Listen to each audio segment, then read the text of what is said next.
Alors, bonjour à tous. D'abord, merci à Karim pour cette invitation. C'est impressionnant pour nous de prendre la parole ici parce qu'on a participé souvent à des colloques et je me souviens en particulier du colloque le silence habité des maisons et l'intervention d'Edith Girard sur la vacance exquise de soi. Donc encore merci Karim pour cette invitation. Alors pourquoi ce titre Explorer les limites ? C'est un titre qui peut apparaître un peu comme bateau. Il traverse évidemment toute l'histoire de l'architecture. Mais après la crise sanitaire que nous venons de traverser, il s'est imposé à nous, entre autres, après avoir vécu les fermetures de frontières que nous imaginions ouvertes pour toujours. Et maintenant, le drame de la guerre en Ukraine et l'effroyable piétinement de toute forme de limite. Pour la première fois, tout Européen a le sentiment d'appartenir à une même communauté de destin. Toute l'Europe est concernée par le même sujet. Pour Yann et moi, qui sommes frères et sœurs, et dont l'histoire est intimement liée à deux frontières, cela résonne très fortement. Il y a celle entre l'Allemagne de l'Ouest et de l'Est, un même pays, une même culture, une même langue, mais l'autre côté inaccessible est un ailleurs fantasmé, un horizon lointain, une forme de fiction. Quelques années avant la chute du mur, nous faisons l'expérience de sa traversée, la traversée d'un no man's land large, très large, terrifiant, illimité vers un monde avec la même langue, la même culture, mais un monde d'avant. Au contraire, l'autre frontière, la franco-allemande, entre deux cultures, deux langues, deux histoires différentes, mais toutes deux abîmées par la guerre, une frontière clairement matérialisée par un fleuve, voire par un changement de couleur à la moitié du pont. Et puis arrive cette décennie miraculeuse de la construction européenne, les années 80, notre jeunesse, avec la chute du mur et la disparition des frontières européennes. Le Rhin est pour la première fois au centre d'une carte Michelin. Le Rhin n'est plus une séparation, mais un cœur, une épaisseur, un territoire commun entre la Forêt-Noire et les Vosges. Strasbourg, où nous avons installé notre agence, est une ville où l'on expérimente cette Europe au quotidien. Ville où l'on se sent autant à Rotterdam qu'à Prague, où l'appropriation d'une culture à une autre se fait naturellement. Cette question des frontières traverse les échelles. Ces formes sont multiples, elles se franchissent, se parcourent, s'habitent, constituent des espaces uniques. Dans un monde de la transparence, qui est d'ailleurs celui porté aussi par l'architecture de la reconstruction en Allemagne, comme illusion de ne plus rien avoir à cacher, dans un monde des caméras et des flux continus, il est plus que jamais nécessaire de penser les limites entre le sujet et le monde pour que l'intimité puisse advenir. Et pour cela, insister sur la différence entre voir et être vu. Penser la limite comme un monde en soi qui condense et imprime les données du contexte. Ni l'un ni l'autre, il contient et s'emplit de deux mondes. Il est le capteur de lumière, de couleurs et de formes environnantes. Il a ses qualités propres et mouvantes. Ce rectangle bleu suggère une spatialité singulière. L'intensité de la couleur empêche par une forme d'éblouissement la lecture précise des limites de la toile. Ce monochrome nous projette dans un espace débarrassé de toute limite et de tout repère, inaltérable et hors du temps, et ainsi nous éloigne quelques instants de notre environnement. Maintenant, nous allons vous présenter quelques projets sur ce thème de la limite et quelques-unes de ces déclinaisons en lien avec les images que nous venons de vous présenter. À toi, Yann. Il s'agit d'un projet à Lingolsheim, mal nommé cœur de quartier. Pourquoi mal nommé ? Parce qu'on est en limite de quartier, lui-même en limite de ville. Une enclave urbaine assez terrible, comme on ne devrait plus en faire, qui a émergé en 2 ans à peine, coupée de la ville, non connectée, Et c'était un concours, effectivement, dont le titre était Cœur de quartier. Et on voit bien sur cette petite tache noire qu'on est au cœur de rien, mais vraiment en limite de tout. Et notre travail, c'est un concours qu'on a mené avec Aubriauté, une autre agence d'architecture, avant de se répartir après les programmes, un programme mixte. Et on a pris un petit peu le contre-pied de ce que nous invitait à faire le programme, c'est-à-dire de s'installer le plus proche possible du centre, mais plutôt de reculer et de reconstituer cette limite sur cette voie de chemin de fer, voie de TER très, très circulée, et d'offrir à ce quartier d'émergence, je ne sais pas si on dit champignonesque, mais d'offrir un nouvel horizon en travaillant justement cette limite et sa profondeur. Donc on a reculé et on a plutôt dégagé un vide qui permettait d'emmener le quartier jusqu'à cette limite et reconstruire cet horizon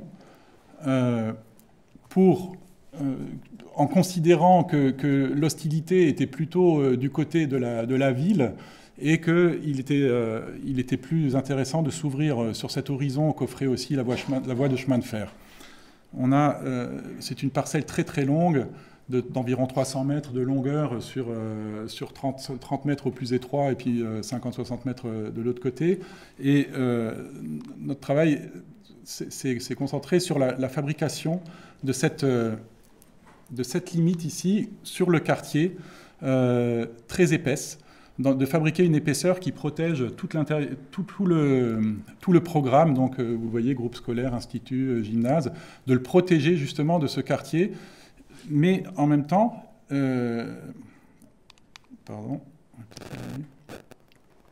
donc de le protéger de ce quartier, mais en même temps d'offrir au quartier quand même, par un jeu de porosité et une horizontalité très très marquée, qu'on retrouve sur tout le projet, un nouvel horizon.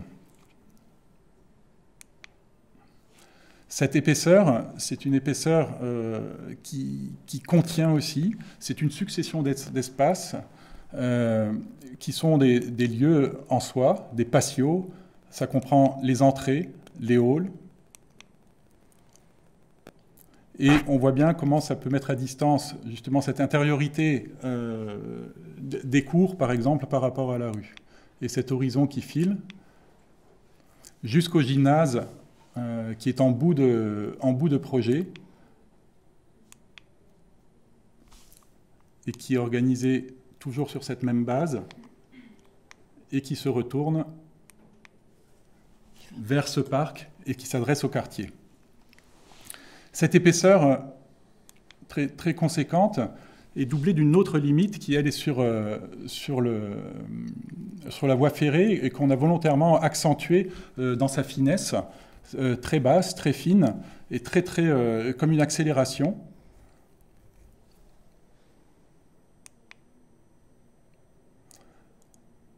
Avec la vue qui échappe au-dessus.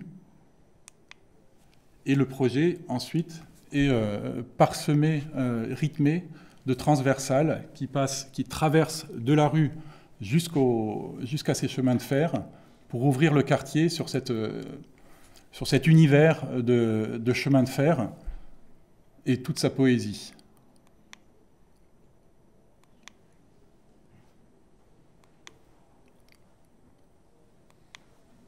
Pour se retourner vers la rue.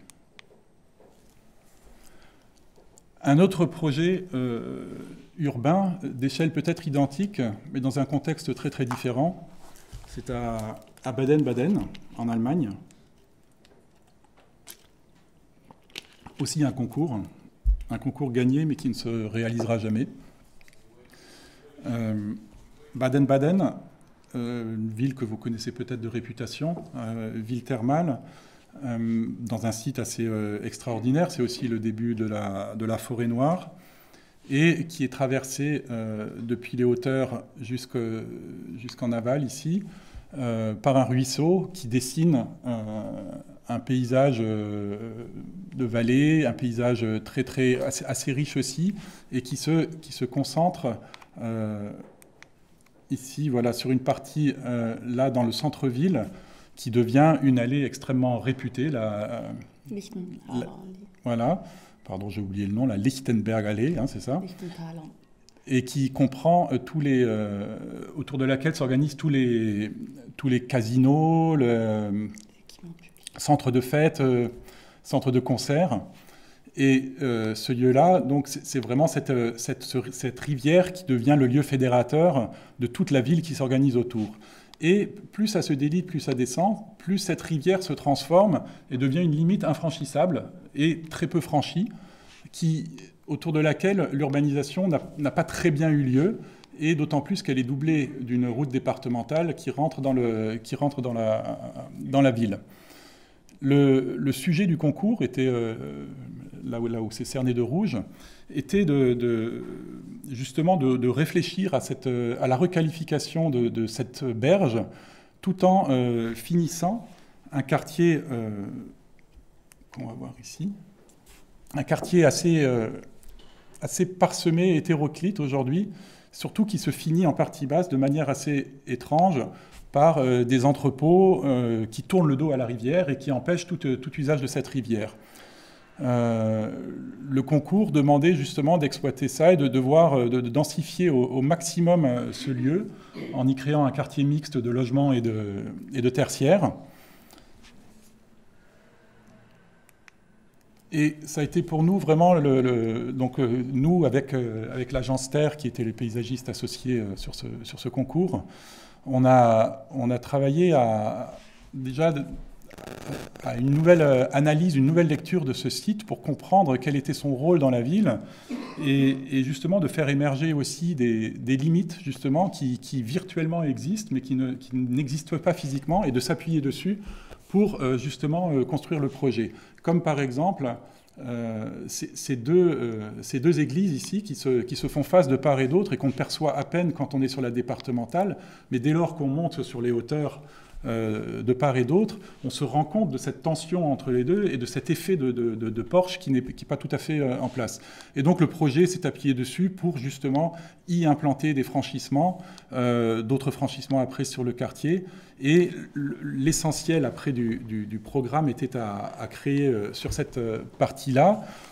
Et ce qui est intéressant peut-être quand on parle de ce sujet de limite, c'est que cette limite lisière, c'est d'expliquer comment, en surdensifiant, parce qu'on a multiplié la densité peut-être par 10, on arrive à s'ouvrir beaucoup plus.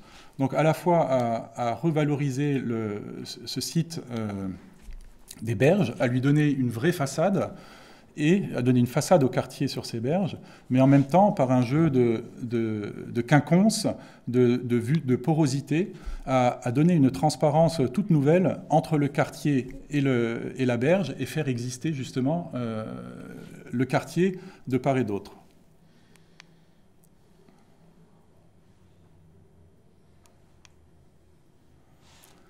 Ça a été un travail sur les volumétries aussi, d'arriver à trouver des volumes de tertiaire qui ne soient pas les volumes forcément idéaux de tertiaire, mais qui soient presque imposés par les dimensions des gabarits voisins. Et donc la constitution de ce, pas de front de mer, mais peut-être front de rivière, et sa porosité par les rez-de-chaussée, par ces entre-deux qui se démultiplient.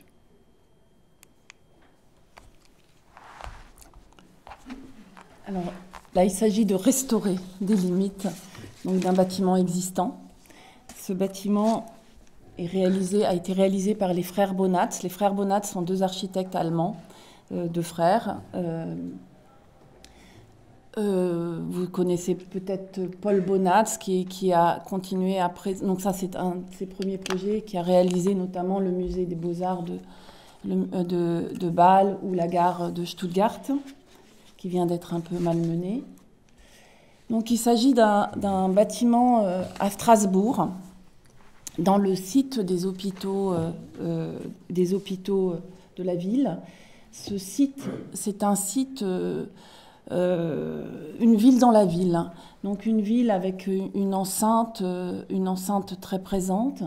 Et c'est un site qui date du Moyen-Âge et qui a été étendu à la fin du 19e, début du 20e, par les frères Bonatz. La grande partie du site de l'hôpital et le projet des Bonats.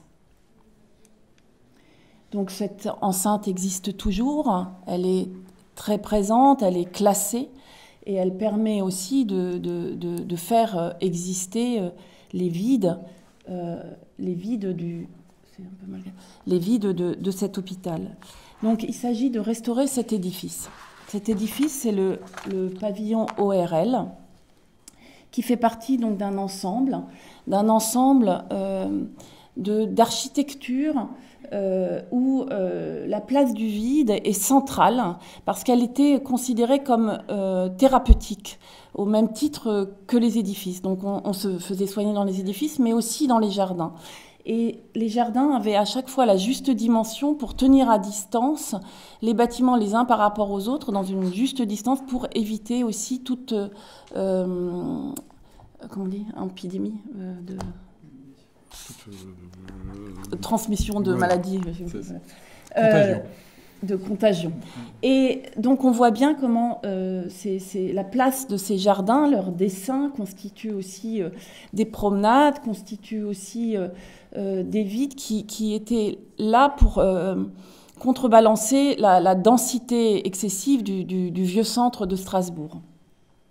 Or, au fil du temps, donc le bâtiment à réhabiliter, c'est celui-ci. Ce qu'on voit aussi, c'est que on appelle ça une architecture pavillonnaire. Or, c'est pas tout à fait exact parce que tout est fait à chaque fois pour que on lise chaque bâtiment d'une manière isolée, mais aussi dans un ensemble.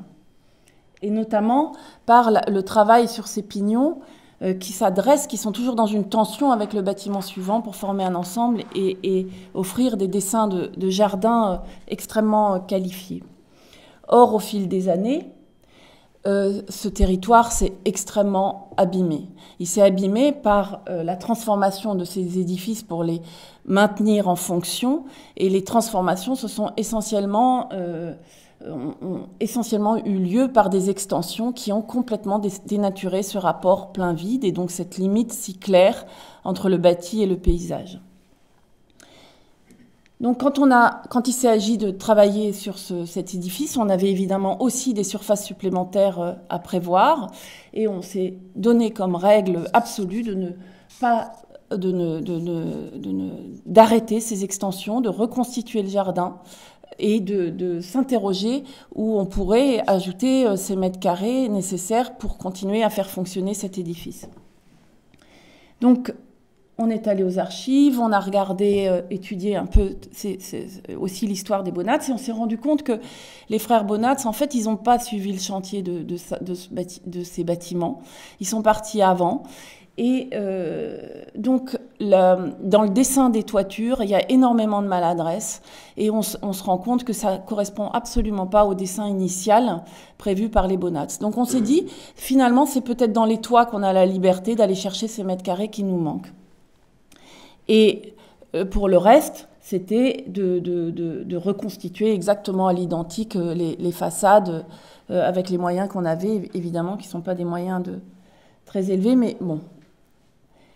Et donc, les toitures, on a notamment dans les ailes, l'aile ouest et l'aile est, on avait des toitures dont le raccord avec la grande toiture était très, très peu précise. Donc on a redéposé l'ensemble et on a créé une surélévation, mais qui se lit aussi comme une toiture qui est en zinc, etc. Et puis ensuite, on a, pour pouvoir habiter le toit, installé des chiens assis qui sont de taille un peu démesurée pour être aussi à l'échelle de cet édifice. Donc on voit ici la manière dont on est venu donc, transformer un petit peu la charpente pour pouvoir installer les locaux qui étaient attendus et puis en plus travailler avec ces chiens assis.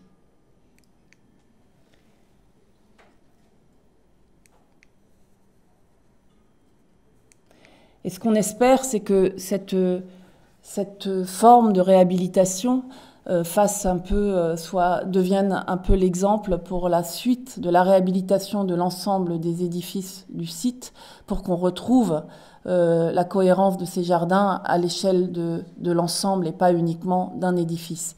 Donc le projet suivant sur lequel on travaille, c'est le pavillon en face, et on continue avec exactement cette même démarche.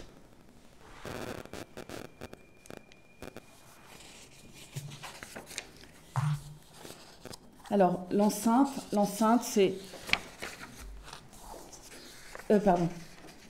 Donc, on est toujours à Strasbourg, mais on n'est pas tout à fait on n'est pas au centre-ville, on est dans le territoire on est entre la ville et le port.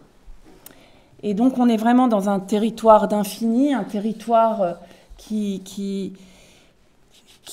pousse quelque part à l'exploration des grandes profondeurs de ce paysage, et un territoire qui est à proximité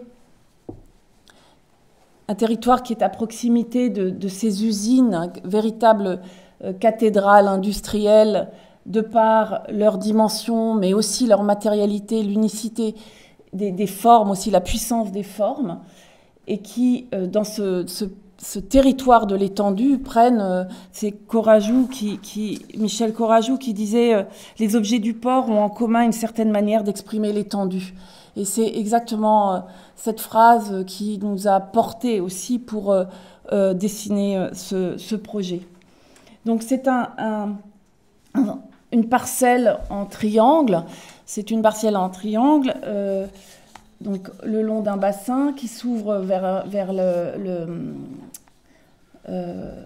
entre port et ville. Donc c'est ce que j'ai dit. Et donc on a été... alors c'est un projet qui a été dessiné par 3 agences. C'est un petit peu ce qui se passe souvent en ce moment avec la promotion privée. Donc on est approché par un promoteur qui nous dit voilà, on va vous marier avec 2 autres agences. Donc ces 2 autres agences, c'était Bernard Quirault et BIC Architecture de Strasbourg. Et l'attendu, c'était d'avoir une architecture fragmentée, une architecture qui soit un petit peu à l'image de toutes les actes qui sont autour. Et avec Bernard Quirault et l'agence BIC, on a réfléchi, et très très vite on s'est dit non. Ici, on est à côté de ces cathédrales, il faut un bâtiment puissant, un bâtiment unitaire, un bâtiment qui fasse écho, qui rentre en conversation, en dialogue avec ces édifices qui ne sont pas près d'être démolis, et qui, quelque part, assume aussi le caractère industriel de ce territoire. Et donc, la figure du triangle plein s'est un peu imposée. Et puis après, la question qui se pose, c'est comment on habite ce grand territoire. Comment on y réinstalle aussi une échelle plus domestique. Et donc, ce rectangle est devenu un fer à cheval ou une enceinte, mais une enceinte avec une faille, une ouverture orientée vers la cathédrale et vers le bassin d'agrément. Donc on voit cette figure, cette forme un peu forte comme ça dans le paysage, et qui dialogue avec ces bâtiments, ces grands hangars qui sont tout à fait encore en fonctionnement et qui ne sont pas prêts de s'arrêter. Donc ensuite, ce qui nous intéressait aussi, c'était d'assumer aussi le caractère vraiment industriel. Donc on s'est donné des règles communes, et notamment une des règles, donc c'était une même matérialité, et puis un voire 2 types de châssis sur l'enveloppe extérieure, et pas plus. Et dans un rapport plein vide aussi, on pensait qu'on s'approchait de cette écriture un peu industrielle. C'est une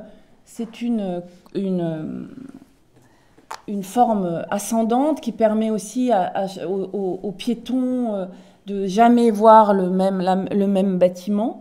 Et puis la courbe, évidemment, aussi adoucit l'effet de muralité qu'on pourrait imaginer avec ce type d'édifice. Donc là, vous avez la partie de Bernard Quirault avec ce porche qui offre aussi une grande transparence sur le jardin.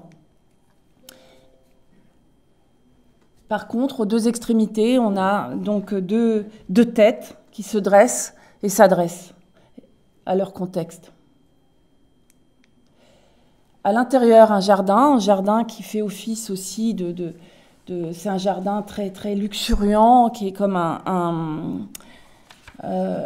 qui affirme aussi comme ça une domesticité, un voisinage, un esprit de voisinage au cœur de cette forme à l'échelle plutôt territoriale. Et donc là, on s'était aussi donné quelques règles communes pour garantir cette forme unitaire malgré la domesticité recherchée. Et donc ces règles communes, c'est une galerie qui fait le tour du jardin, qui permet de parcourir à l'extérieur, mais protégé de la pluie, ce cœur d'îlot. Les châssis, j'en ai déjà parlé, les terrasses, des terrasses extrêmement généreuses, mais qui donnent toutes sur ce jardin, et évidemment cette matérialité. Alors, dans ce site, on a une topographie aussi particulière, donc travailler la limite, c'est aussi travailler cette topographie, et cette topographie, pour nous, elle a été l'occasion de mettre à distance ce jardin par rapport au paysage, de se retrouver en balcon sur le paysage, et surtout d'offrir des halls en double hauteur qui fabriquent cette transition entre ce cœur et la ville. Et dans ces halls, on a fait intervenir une artiste aussi qui a travaillé aussi sur cette porosité entre le jardin et la ville. Donc les fresques sont installées en perpendiculaire et sont à la fois visibles depuis la rue et puis évidemment par tous les habitants. Donc c'est une fresque d'Anne-Sophie Tschig. À l'intérieur, donc ce jardin qui est maintenant vraiment qui a poussé, enfin et on est légèrement en balcon, donc on voit ces grandes terrasses, les grandes terrasses qui sont vraiment très profondes et comme des pièces extérieures et avec cette galerie qui fait le tour. Et les logements, à l'intérieur des logements, on a aussi essayé de retrouver ce contraste, de pouvoir vivre ces deux paysages à la fois, donc le paysage le grand paysage avec la cathédrale, hein, qui est très très présente, ou le port de l'autre côté, et puis de l'autre côté le jardin. Donc des logements qui vivent plusieurs fois ce rapport parfaitement traversant. Et sur le toit, donc ça date maintenant un peu, mais c'est un jardin aussi qui remet ensemble, un jardin partagé avec une cuisine d'été, etc. Il faut savoir que le jour où on a livré le bâtiment, la première demande des habitants, ça a été de rediviser ce jardin pour que chacun ait le sien.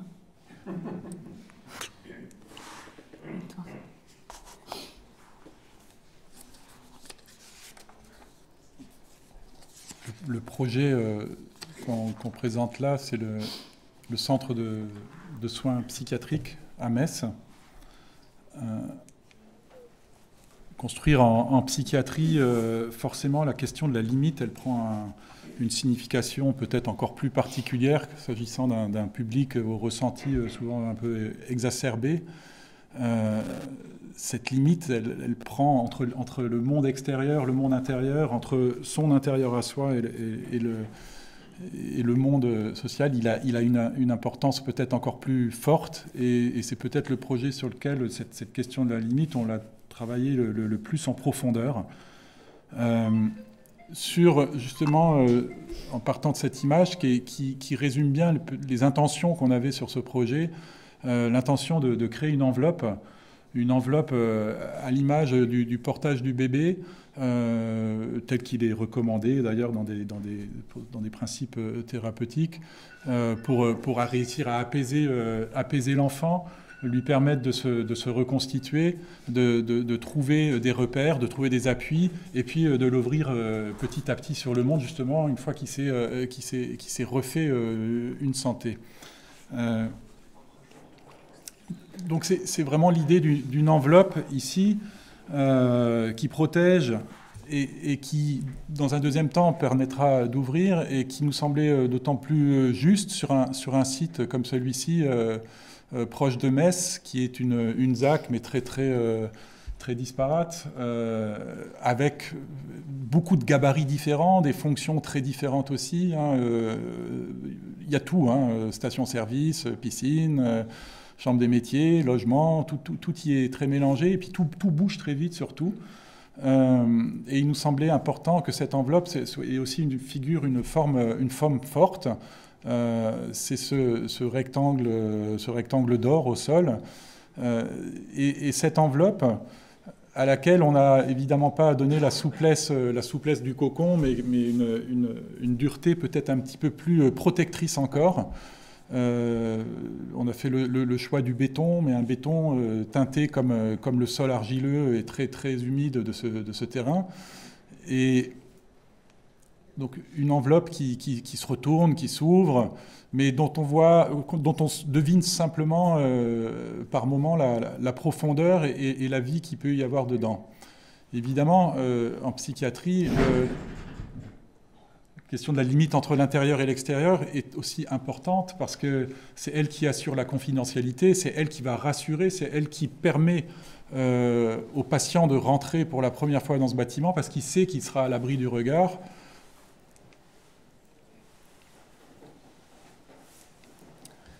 Et puis cette enveloppe, je ne vais pas m'étendre dessus, mais elle a été, son épiderme a été travaillé, ça a été une phase assez importante quand même dans le projet. Je ne vais pas raconter à la place de l'artiste ce qu'il a fait, mais il y a l'artiste Grégoire Espel qui a peint cette peinture que vous avez vue avant, qui peint des espaces, qui peint la nature et qui leur donne un peu de minéralité. Et puis ici, on l'a invité à faire un petit peu l'inverse. Et il a donné il a caractérisé cette peau, cet épiderme, donc cette première couche de cette limite épaisse, en la fragilisant un petit peu, en lui permettant d'exprimer un peu de sa naturalité et en la faisant vivre autrement que par sa seule structure. Bien sûr, ce qui double peut-être l'image précédente, c'était l'envie très forte aussi d'intégrer la nature au bâtiment pour sa capacité justement par la présence picturale de la nature, à aider à régénérer les patients, à se régénérer à ce contact de la nature. Mais cette image, on l'aime bien parce qu'elle montre aussi une intention de démultiplier les points de vue sur cette nature et comment, en les démultipliant et en les assemblant par le parcours aussi dans le bâtiment, on arrive à reconstituer justement cet univers extérieur. Donc c'est quelque chose qui est stimulant et à la fois extrêmement présent et régénérant, mais qui se fait petit à petit au fur et à mesure du parcours dans le bâtiment. On voit peut-être bien sur cette coupe comment l'importance qu'on a donnée à cette limite, qui évidemment est une limite constituée de plusieurs éléments et d'une très grande profondeur, puisqu'à certains moments, le cœur du bâtiment, qu'on ne lit jamais comme un bâtiment fin, il est très très en retrait par rapport à la limite sur l'espace public.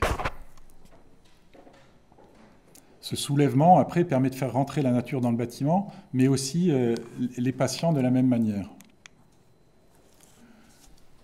Ce dispositif de grand retrait, ou de double façade peut-être, c'est-à-dire qu'il y a cet épiderme que vous avez vu, et puis des façades très vitrées en retrait, permet de déployer des patios, des cours. Là, il y en a 6, très très différents dans leurs caractéristiques, dans leurs proportions, et aussi dans la végétation qu'on y a implantée, et permet aux espaces intérieurs de s'ouvrir totalement sur cet extérieur sans jamais être dans une situation de vis-à-vis par rapport à l'espace public, toujours à l'abri du regard, mais toujours voir au-delà de ce premier espace vu.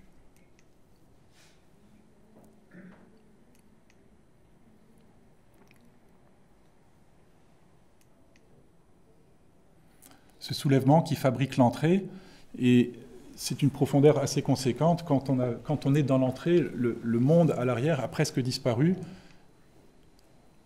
Se soulève le petit bois que vous avez vu derrière qui rentre vraiment dans le bâtiment. Et ça permet de déployer des profondeurs à chaque fois sur des endroits qui n'ont pas où il n'y a rien en face. C'est-à-dire ici, c'est vers le lointain, on profite de la topographie pour créer cette vue. Et ces transparences sont toujours filtrées par le végétal qui vient vraiment s'introduire au cœur du bâtiment.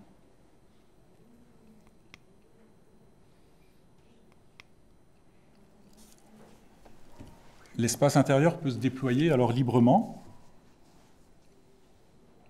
toujours dans des proportions assez contenantes aussi. Juste dimension. L'espace trop important, trop lâche en psychiatrie, il est très mauvais pour la thérapie, c'est-à-dire le contenant est extrêmement important. Mais l'espace est libéré de toutes les contraintes de façade et peut vraiment se déployer de patio à patio. Et le bâtiment, malgré sa petite taille, se lit comme une découverte. Les patios qui offrent, plutôt que 4 façades, on a, je crois, 14 ou 15 façades sur le projet. Et tous les espaces, même côte à côte, à chaque fois, s'ouvrent sur des extérieurs très très différents. Tantôt en haut, en bas. Et qui vivent vraiment au rythme des saisons.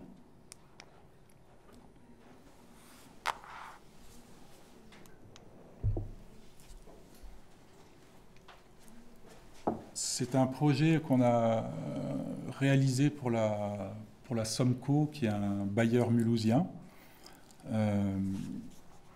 qui nous a mandaté avec 3 autres architectes. Qui a fait la Cité Manifeste. Oui, la Somco, c'est eux qui ont fait la Cité Manifeste, et qui emploient souvent l'hackathon en salle. Donc il fallait ça fixait la barre assez haut. Et il s'agit sur ce petit périmètre que vous voyez là. C'est le quartier du Neuhof à Strasbourg qui a été, depuis les années 90, qui a fait l'objet d'un grand travail, notamment des ateliers Yves Lyon, pour désenclaver ce quartier dans lequel il y a il y a 2-3 décennies, on n'osait même pas mettre les pieds. On est de nouveau en limite vraiment de ville, puisque le grand vide que vous voyez à droite, mais qui est en réalité beaucoup, beaucoup plus grand, c'est l'aérodrome de Strasbourg. Et juste ce point, le rectangle qui reste, c'est peut-être la dernière, c'était encore la dernière enclave de ce site, avec la demi-lune et puis un grand bâtiment qui s'appelait le Y, où il y avait encore les trafics et tout ça. Et le grand Y a été démoli dans le cadre de l'ANRU. Et on devait réfléchir à une occupation pour la Somco de ça, sous forme d'une petite cité, petit quartier, à 4 architectes, avec une liberté totale de la part du maître d'ouvrage, si ce n'est de respecter son programme, au minimum, donc ses surfaces et c'est le fonctionnement de logement, et une demande d'expérimentation qui caractérise pas mal de leurs projets. On sait pour ça, on a pris un peu le contre-pied de la fiche de l'eau qui prévoyait quelque chose qui était très pavillonnaire et dont on ne trouvait pas forcément la justification sur ce site, et de se replonger en arrière, c'est toujours bien parce qu'on comprend pourquoi ce site est aussi orthogonal et tout ça, puisque c'est vraiment les tracés d'origine ruraux. Et puis c'est comme ça qu'on a redessiné ce quartier, pour lequel aujourd'hui on a réalisé qu'une première phase. La deuxième viendra peut-être l'année prochaine ou dans 2-3 ans. Et on s'est vraiment installé dans ce système perpendiculaire pour redessiner à la fois, pour retrouver des grandes connexions. Ici, c'est ce qui fabriquait, alors c'est encore sur la parcelle, mais ce qui permettait de fabriquer un filtre et d'intimiser un petit peu ce quartier, et puis un dessin perpendiculaire, justement pour créer des espaces où le caractère public, progressivement, se développe vers quelque chose de plus domestique. Donc cette grande promenade ici qui est axée sur le centre socioculturel ici, qui aujourd'hui est complètement invisible dans le quartier alors que c'est un bâtiment récent. Donc ce sont aujourd'hui que 4 bâtiments qu'on s'est répartis entre architectes, et on a mis en place ce dispositif, et puis on s'est fixé juste une règle commune, Et c'est ce qui donne un petit peu ce plan des 4 bâtiments. C'est vraiment 4 variations sur un même thème, s'il devait y en avoir un, qui est vraiment celui de la... Comment dire, de la... le thème de l'appartement traversant. Donc décliné sous plusieurs formes. Donc je vais quand même citer nos confrères de la Masure, Hugues Klein et Kuhn et Lehmann de Fribourg, qui ont fait d'ailleurs des logements assez particuliers. Et donc nous, on est au milieu de ce dispositif, de cette petite cité. Et on a développé des logements en essayant d'avoir une rationalisation de la structure poussée à l'extrême pour développer des surfaces beaucoup plus grandes que ce qui se fait d'habitude et que ce que demandait le programme, ce qui permet de déployer des T3 de 100 mètres carrés, des grands T4, des grands T2 aussi, et de travailler dans cette profondeur avec des appartements vraiment traversants,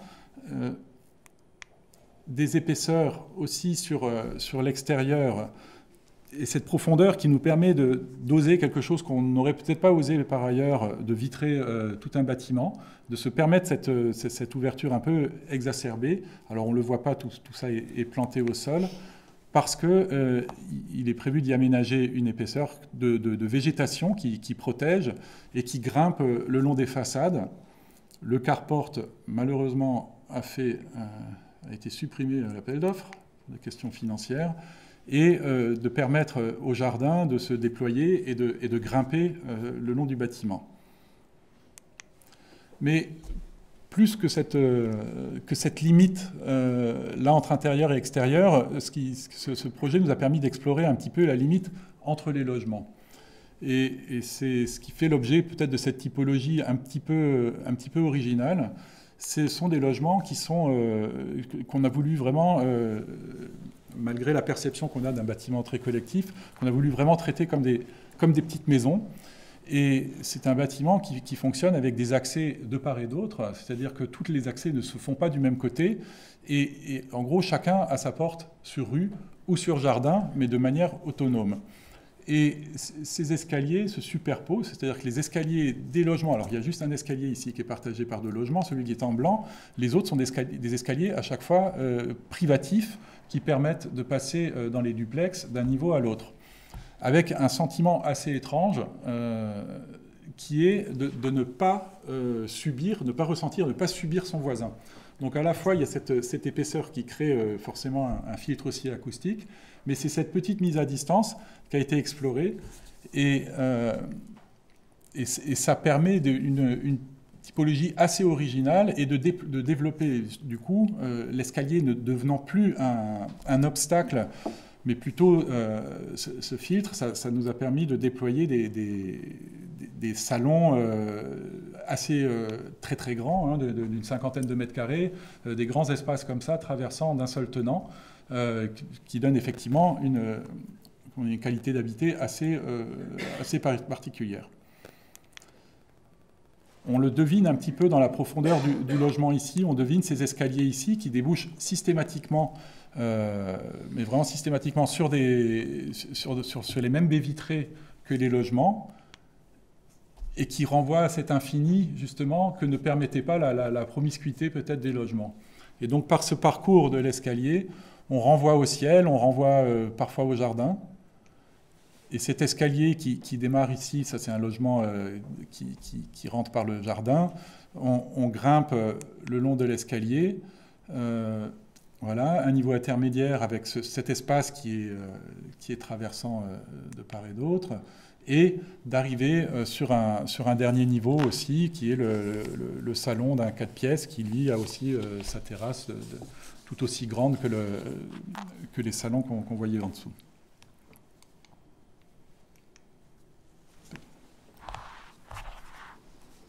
Alors, ici, il s'agit d'un projet que nous avons fait pour un bureau d'études avec lequel nous travaillons régulièrement, Solares Bouwen, qui est un bureau d'études environnementales, et qui nous a demandé de leur dessiner ces bureaux. Donc c'est un site sanctuarisé où la nature est protégée. C'est un site au bord de l'eau absolument magnifique, à 5 minutes de la gare en vélo de Strasbourg, à 5 minutes du centre. et qui est entouré, donc c'est un site avec une atmosphère très singulière, avec ces cabanes qui sont aussi, je ne sais pas si elles sont classées, mais en tout cas elles participent largement à cette atmosphère bucolique d'un ailleurs à Strasbourg. Donc ce bâtiment était une ancienne forge, hein, existe, était une ancienne forge, est devenu un café, et a été racheté par la ville dans les années 90 et ensuite complètement abandonné. Et donc Solares Bouwen a décidé de louer ce bâtiment à la ville, d'y faire des travaux. Donc c'est pas du tout un projet qui est fait pour faire de l'argent, c'est pas du tout, c'est un projet, c'était aussi pour eux l'idée d'offrir des conditions idéales pour leurs employés. Donc c'est une agence qui est un petit peu structurée aussi sous forme de coopérative, dans laquelle il n'y a pas de hiérarchie entre le patron et les autres. Enfin c'est un petit peu une nouvelle forme aussi de travailler. Donc il s'agissait de créer un lieu de travail pour 25 personnes. Le plan est un plan carré parfait, magnifique, au milieu de cette campagne. Donc voilà, il n'y avait aucune raison évidemment de le modifier, de toute façon ce n'était pas possible. Et par contre, ce qu'on a fait, c'est qu'on l'a surélevé. On l'a surélevé, on l'a habillé, on a travaillé les façades un petit peu aussi. Bon, alors c'est un projet Passive House, donc il y a toute une technicité particulière, mais complètement invisible qu'on n'a pas voulu montrer. Et donc les façades sont en bois de cellulose, sont des façades épaisses en bois et font écho avec les bâtiments présentés précédemment. Alors sur la question des limites dans cet édifice, on peut presque faire référence à Yves Klein. C'est pour ça qu'on a aussi reconvoqué Yves Klein. C'est quelque part, on a ce carré parfait et évidemment le bureau d'études s'attendait à ce qu'on produise le maximum de surface. Et nous, on a pensé que c'était que pour pouvoir habiter, c'est-à-dire pour pouvoir cette grande surface, le luxe suprême, ça serait d'y installer un vide qui recondense, qui soit le condensateur un peu spatial de ces bureaux, un vide dans lequel il n'y ait aucune fonction, et qui permette donc à tous les étages, il va prendre, évidemment il a une autre nature, au rez-de-chaussée il n'existe pas vraiment, il existe comme une dilatation, puis dans les autres étages on tourne autour. Donc c'est le même plan à tous les étages, et néanmoins on n'est absolument pas dans la même spatialité et pas non plus dans le même rapport à la nature. Ce vide permet aussi de refractionner l'espace et de permettre aux gens de travailler en petits groupes sans subir forcément, sans avoir l'impression d'être sur un plateau complètement un open space. Mais donc on est dans une espèce d'immensité un peu intime, parce que ce vide aussi, il étend quelque part, il donne le sentiment d'une extension aussi de ce carré. Donc un vide qui n'est pas pratiqué. Quelque part, on a eu une étape où il y avait l'escalier au centre, on a eu tout ça. Et on a dû vraiment aussi le défendre auprès de Solares Bouwen, et maintenant, pour rien au monde, ils voudraient revenir en arrière, parce que ce vide, en fait, leur permet de gérer, d'avoir les bonnes distances et les bonnes intimités pour travailler.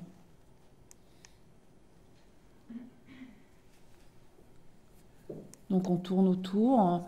Voilà, on est dans des matériaux extrêmement simples à chaque fois, et à chaque étage, donc évidemment un rapport très très différent, très, très contrasté à la nature, avec cette surélévation. C'est toujours pas comment on fait notre ingénieur structure, mais cette surélévation tient avec 4 petits poteaux en métal.